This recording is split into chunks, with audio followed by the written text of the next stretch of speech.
Hey everybody, and welcome to my YouTube channel, Turning Readers into Writers with me, Emma Dhesi.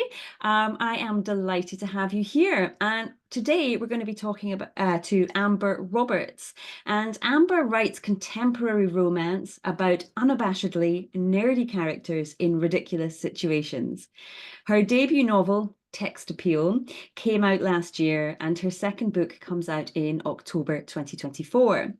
She lives with her husband, two children, and formerly feral cats in the Vermont woods, where eating maple creamies is a year-round activity. She spends her time copywriting, forgetting to water her plants, and awkwardly replying to and awkwardly replying, "You too," at inappropriate moments. So welcome, Amber. It's great to have you here. It's so nice to be here. I'd love to hear a little bit more about that. You too. Every time I'm at a restaurant and the server brings me my meal, they say, "Enjoy your meal." And I reply, "You too," like they're sitting down and eating with me. It happens regularly. It's not just there. Anywhere I go, that's my response, whether it's the right one or not. I love it. That's the sort of famous Canadian good manners, I guess. Fabulous. So listen, from your bio, I'm guessing that you are a copywriter by trade. Is that correct? I am. That is correct. And so is that within the book world, or is that for kind of any industry?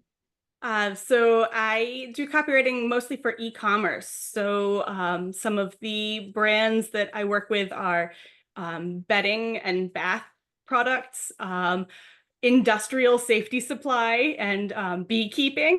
So there's a wide range of industries that I write about. That is interesting and very varied. My goodness, I particularly like the sound of the beekeeping one. I've got a friend who is also in Canada, but on the other side of the country, I think in Vancouver, and he also keeps bees and has become very attached to his bees. I Don't know used to what that keep says bees about as him. well, and I don't have them anymore. It's very sad that I don't, but I enjoyed having beehives. I'd go down and sit near them and just listen to the buzzing and all the activity. I really enjoyed keeping bees, so I'm glad that I get to at least write about it. Yeah, yay. So in your day job, you're using words, you're creating story for a different kind of medium. But when did you decide to make that move over to writing fiction? I have always dabbled in writing fan fiction, first of all. I started that when I was in school. I was probably 12 or so when I wrote my first fan fiction. And then through high school, I moved into poetry. I enjoyed writing poetry, and then got back into fiction writing, I'd say in my early to mid 20s. And I never considered writing a full book and publishing a book until 2018 or 2019 was when I really got fired up and wanting to do that. And what do you think was the sort of catalyst for that to kind of make that shift? I was spending so much time copywriting, and it was a lot of fact-based writing and very repetitive. Right. And I wanted to write without it being for work. So, which is funny because now I've made writing my work in more ways than one.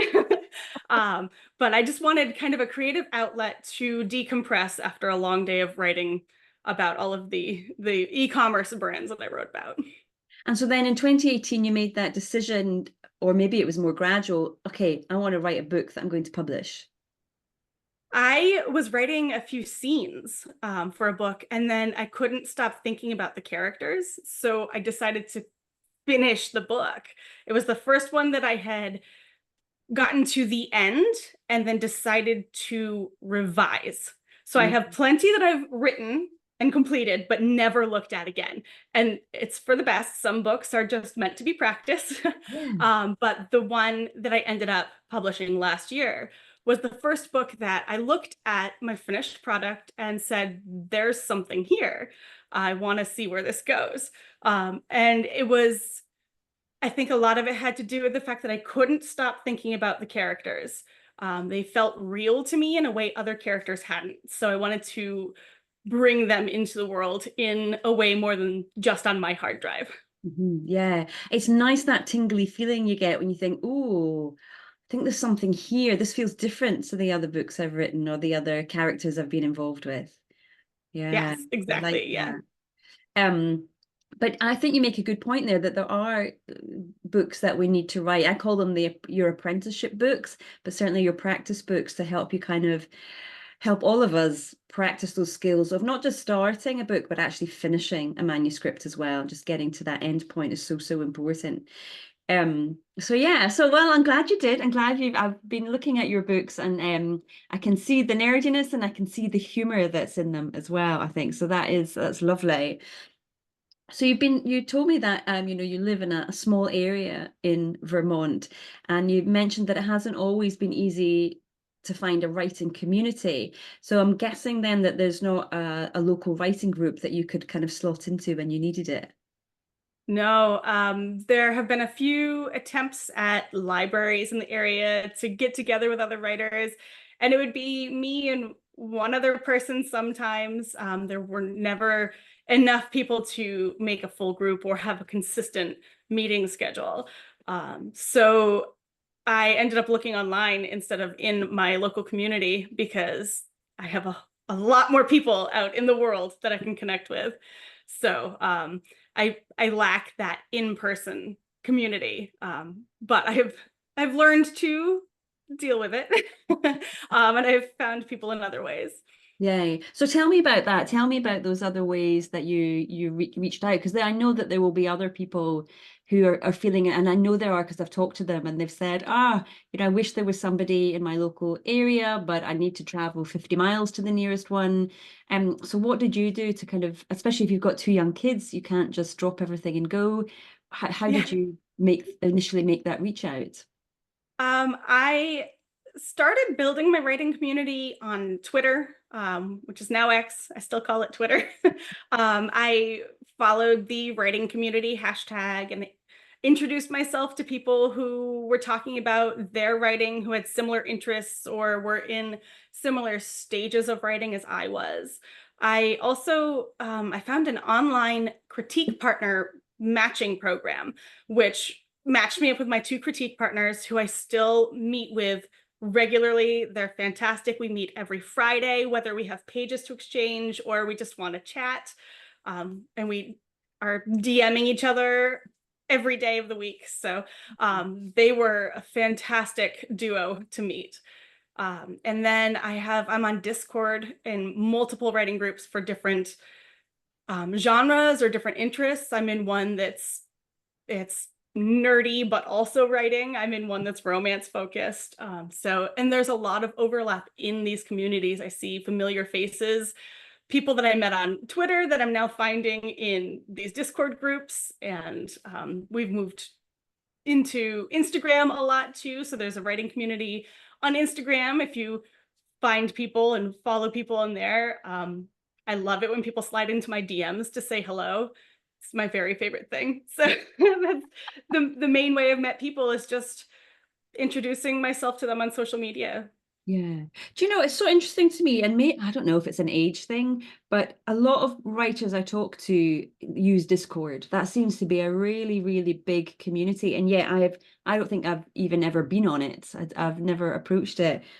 But I'd love to know about are you happy to name the critique matching service? The critique matching program actually is not going on anymore. I think my batch that went through was the last group that got matched. I just don't think that they had the number of volunteers necessary because it was a totally volunteer run program. And I don't think they had enough people. I think that once people started going back to work after COVID, they lost a lot of their volunteer base.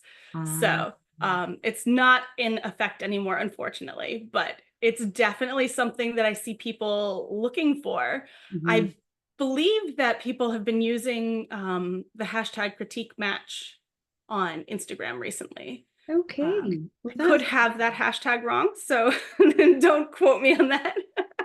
well, I know of a couple of them, so I'll probably kind of I'll make a note of those and put them in the notes for our listeners because I'll bet you a lot of ears will have pricked up at that and thought, oh, that's what I need. I need a critique partner who's going to work with me on my book and who I can work with as well. Because there's a lot to be said, I think, isn't there, for not just having people feedback on your own work, but the learning that you gain from critiquing other people's work or asking questions about other people's work. Yes. Um, Learning how to critique work was also took some effort because I had never critiqued somebody else's work before. Mhm. When I'm looking at my own work, I can be hard on myself, but I didn't want to be hard on the people that I was critiquing. So it took a while to learn that balance and learn the best way to provide feedback for the people that I was working with as well, because everybody accepts feedback in a different way. Mhm. And even depending on the project, people might need different kinds of feedback or different kinds of critiques. So there was a balance trying to figure out what the best way to provide it was, how much critique to give, and also learning the other people's writing styles too, because not everybody sits down and writes a whole first draft and then revises it. Some people go back and edit multiple times to produce a very clean first draft. So Yeah. it was a learning curve. It is a learning curve. And I'm going to put you on the spot here. Is there anything you can kind of remember that might be a good tip for people? The sandwich method is my favorite critique method. So you give something good, something that might need a little bit of work or attention, and then finish it off with another compliment.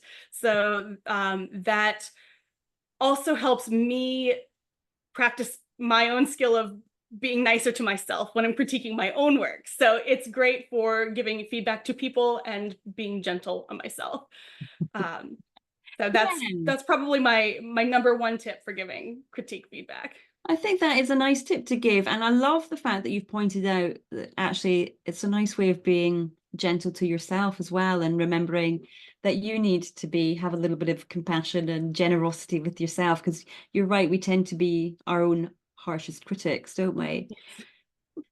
Just out of curiosity, was there anybody in your group who wanted that harsh criticism, who wanted the kind of brutal honesty, and did you give it? I've had people say to be brutally honest, and I have tried to be brutally honest, but I think that even when I'm giving the harshest feedback I can provide, I still sugarcoat it a little bit. Makes it easier to go down. Yeah, otherwise we feel bad about ourselves sometimes, don't we? Yes. If we're too harsh, too. And I also find that the people asking for very harsh feedback often they think their work is rougher than it actually is. I find that they're looking for harsh feedback where there might not be as harsh of a response as they're hoping for or expecting. So Wow. it just goes right back to be gentle. Be gentle on yourself. Yeah, that's an interesting bit of sort of psychology there, that the writer is thinking that their work is much worse than it actually is. And a nice point there as well, that if you're reading someone's work and actually it is good and you like it and you can't think of anything that is drastically wrong with it, then that's okay. I think sometimes people who are critiquing feel they've got to say something negative in order to do their job properly, and that's not always necessary. Not. So you've got your community there, and it sounds like certainly with the critique group that was small and compact and that worked very well.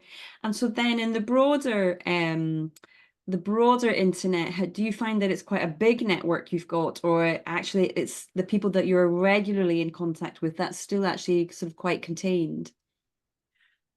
It depends on what I'm looking for. Sometimes if I am looking for general feedback on a broad idea or need some brainstorming help, sometimes I'll pop into Discord and say, I need some ideas for a really weird job that you don't hear of very often. And I'll have 50 people popping in with their suggestions. And then I have a nice list that I can go back to and pick which one might work for whatever story I'm working on.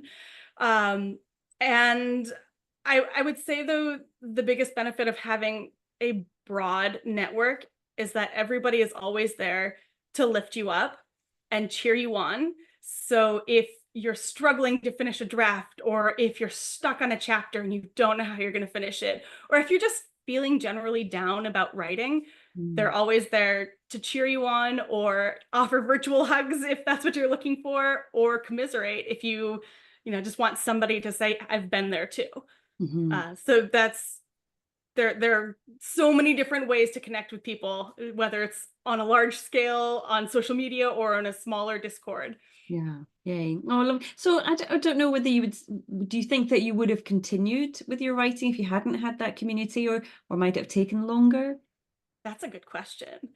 Um, I don't think I would have known how to continue if it wasn't for the people who had been there before me. Mhm. I didn't know about querying. I didn't know how you went about getting a book published. All I knew is what you see in the movies, which is not accurate in most cases. So I learned a lot about how to pursue it before I decided that I wanted to pursue it. Okay. If I hadn't had this group showing me the ropes, then I probably would have finished revising my book and said, well, that's that. I don't know what to do now. I'm going to shelve it. But I had people show me how it all worked because they'd all walked that path before. Yeah. Oh, well, maybe we'll come back to that, the publishing route.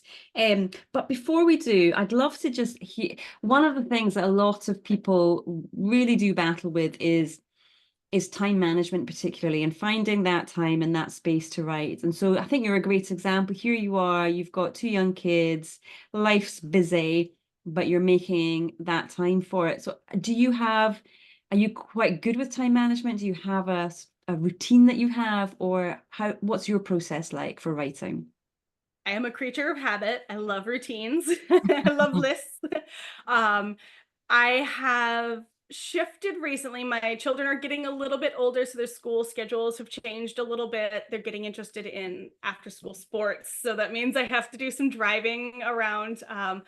But every day I set aside time to write. I don't make excuses. I write every day. I don't set a word goal because I never know how many words I'll be able to write, but I do set a time goal of Mhm. writing every day for an hour. Oh, So wow. after I eat dinner, I go and I write. The kitchen gets cleaned by my husband and my kids. They take care of that part of it. And I go into my little writing area and I sit down for an hour and write. Sometimes I'll be on a roll and I'll say I need a little more time. And so I stay as long as I need to get the ideas out. But I know that every day I will have that hour after dinner to write. That's fantastic. I love that the kids too are getting involved and being really supportive and seeing, and that your husband as well, seeing that this is really important to you and Yes. it's worth making that being sharing the duties. Yes. It's worth it. So an hour is a long time. Yeah. Would you say that you've is that something you've done from day one, or that length of time, is that something that as you've gotten more practice and you've built that writing muscle that you've been able to do that? Or have you just straight in an hour? I've always done an hour. I used to go by word goals rather than timing goals, but I found that I was putting too much pressure on myself to do it that way. So that's why I switched to an hour. But I didn't used to do it every day. I used to write when I felt like writing, Mhm. which meant sometimes I wouldn't write for weeks at a time. Mm. And then when it came time to sit down and write again, I felt like I had forgotten how. Even though I hadn't, I was being harsh on myself.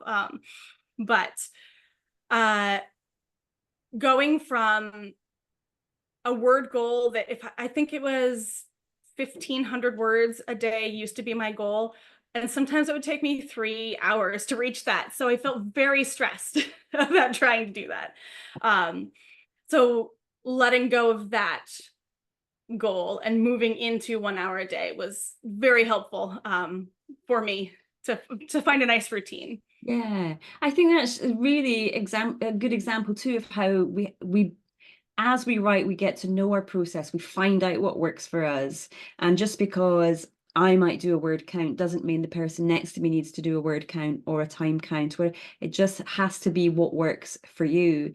I know when, writers who will write all day, they'll sit down at 10 and they'll still be writing at 9 o'clock at night, but they're taking breaks in between, they're able to kind of go away, break up the day, refresh their mind and come back to it. And that's what works for them. I don't think I could do that, but it's a really important part of the journey towards becoming somebody who finishes their manuscripts and publishes their manuscripts is learning what your process is, learning when your most productive times are, and not being afraid either to ask for support from those in your household to say, I need a bit of extra breathing room. Can you help me out here? Most people, I think, will be very supportive of that. Yeah, it's been also great that I have a specific space that if I'm in that space, they know that I had an idea, and it means that I need a little bit of quiet and a little bit of privacy so that I can work through whatever inspiration has struck. So even beyond the set time of day is just an overall helpfulness in the household, knowing that this is my space for when I am writing. Yeah, yay. And I think their support for Mummy has been well rewarded, because now you have published your first book and book two is coming very, very soon. So if you don't mind telling us just a little bit about your journey to publication as well, how did you find that process?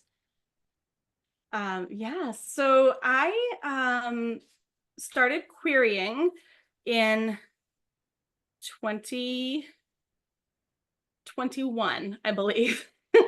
um, and I sent queries to dozens of agents, had dozens of rejections. And it was a year to the day that I sent my first query that I got the offer for a phone call with an agent, who then ultimately made an offer to be my agent. So it was a year of querying. It was a very rough year, but I made it through with the help of my writing community. And it was the process was really eye-opening, because I didn't realize how many steps there were to get from a finished draft to being published. I didn't even know about the agent step until I started querying. Um, I thought people just sent their nice, tidy printed manuscript off to a publisher and said, "This is my book. Do you want to publish it?" And that's not how it works. Not um, always, no. so there was a lot of learning involved in that process. And so what would be like one or two maybe of the biggest learnings that you got in that process? Um, don't query too soon is my number one tip. I queried a version of my manuscript that wasn't ready. I sent it to agents that were they were very well-known agents who I would have loved to have worked with, but I sent them a manuscript that was not as polished as it could have been. Before I sent another round of queries, I ended up changing my entire opening for my book. I cut the first 50 pages and rewrote the opening of the book. After I sent that manuscript out is when I started getting requests for fulls. Now that's interesting, because you hear about that a lot. So was it what made you do that? Sometimes an agent might respond and say you need to cut this first section. So is that what happened for you, or did you get feedback from somebody else, or did you just kind of go, oh, I think this isn't right? Um, I I won an Ask Me Anything in an auction with an agent. And so part of that Ask Me Anything, I asked them about the opening of my book, because it was a great use of that time with them. And they pointed out that my book started in a different place than my synopsis started. So sending a synopsis to agents that started later on, but the first few chapters in the book had some world building that wasn't really necessary. Right. So they advised me to either rewrite my synopsis to match the beginning of the book, or just cut out the beginning of the book that happened before the synopsis started. And because the synopsis came in where the action began, that seemed like the logical step was to just cut the beginning. But it was even agent didn't even have my full manuscript to look at. It was just in talking about the opening of the book and the synopsis that they figured out this issue that I had overlooked because I was so close to the work and didn't know that that was an issue. Yeah, I think that's fascinating because with the synopsis, you are forced to be very, very clear and deliberate and pick out the key things, the most important things. And when you've got a bigger manuscript, there's a danger there to just expand too much. And so it sounds like doing the right thing, that the synopsis got to the heart of the matter and what Yeah. was key. And I think this is something that a lot of new writers do. And I'm sure I've done this as well, that we feel, well, I've got to tell the reader about the world that this is set in. Otherwise, how are they going to know what's going on and understand where the character's coming from? And making that decision about where to start the story, it's a tricky one. It's a tricky It one. is. Yeah, yeah, totally, totally. Ah, so interesting. Well, it all worked out for well. And so your agent then sold the book, and was that a two-book deal? It was a one book deal. And then my next book that is coming out this fall was part of my option clause. I had to submit my option book to them before it went to anybody else. And they loved it and wanted to also make an offer on that one. So it worked Yay! out Oh, fabulously. yeah, what a great feeling. So, on that note, do tell us about your upcoming book. Tell us about Haunt Your Heart Out and who might enjoy it. Yeah. So Haunt Your Heart Out is a small town romance about a ghost hunting filmmaker who shows up in a small town to investigate hauntings that he heard about. And he meets this woman who works at a bookstore. And it turns out she faked all of the hauntings that he's there to investigate. Mhm. So she realizes he's there to kind of see what's going on in this creepy town and see what's up with the ghosts. And she doesn't want the secret to get out that she had faked all of the hauntings. So she joins their little ghost hunting crew and makes a little bit of movie magic while they're investigating to keep her secret a secret. Oh, I can see that will be really popular because those ghost hunting shows, for example, are Yes. really Yeah. popular, aren't they? So I can imagine that does feel like a really nice setting for a romance to ensue. Yeah, I love that. And so if somebody was to read your book, what would you think would be the sort of good comparables for that if somebody read, like on the Amazon, if you like this, you'll like that. If you like The Dead Romantics by Ashley Poston, or the Love Light Farms series, this might be a good book for you. I also like to say that it's for people who think that Ghost Hunters, the TV show, is fake, or anybody who wishes that they could live in a real life Stars Hollow from Gilmore Girls. Fabulous. I love it. I love it. So that's presumably done that book in terms of your writing and it's all gone to press and it's getting ready Yes, to be I released. have an arc here. This is Love the it. cover of Hunter Heart Out. I have the advanced copies for promotion, and the final copies should be arriving on my door in a month or so. So I'm So if we very go much and looking follow forward to you that. on socials, we might see you do an unboxing. Yes. I did the unboxing of my arcs in a cemetery because there's a cemetery on the cover and they go to a cemetery in the book. So I figured it was the only fitting place to open up the box of my early copies.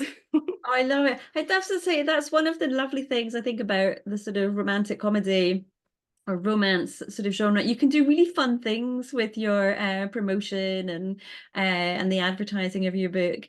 I write sort of psychological thrillers, unless I maybe go and haunt someone or kind of make a scary appearance in their house when they're not expecting me. I can't have quite the same level of fun. So what are you working on now? Because presumably there is a new book being written as we speak. There is.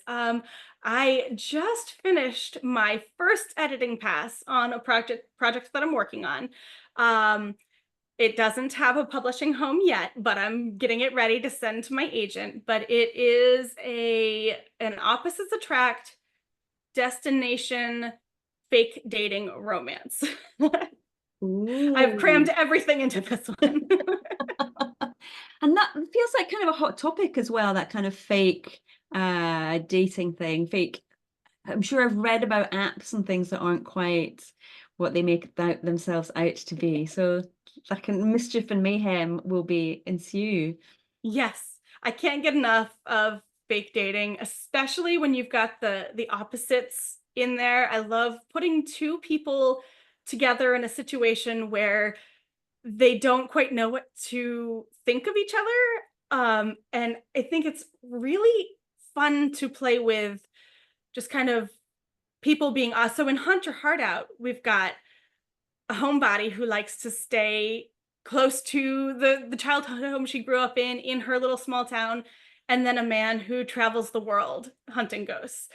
So they have these very opposite feelings about where they belong. And I love playing with that kind of dynamic as I write, seeing how people, when they're different from each other, end up when they're in a situation where they're put together, especially, forced proximity and fake dating. You can have some really fun scenes Yeah. when you bring those things together. And all the conflict that you need in a good story. So good, so good. Well, listen, Amber, where can our listeners find out more about you and about your books?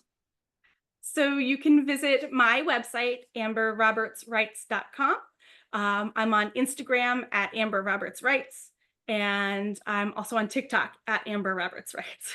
I keep Perfect. it nice and simple. Yeah, I like that. I like that continuity. I love it. Well, I will be sure to link to those in the show notes, definitely. Well, my goodness, I've really enjoyed our conversation. I've loved learning about your journey to publication and especially hearing about how important community has been for you and kind of reaching out and finding that community that you want. So I want to say thank you so much for joining me today. Thank you for having me. I had a great time.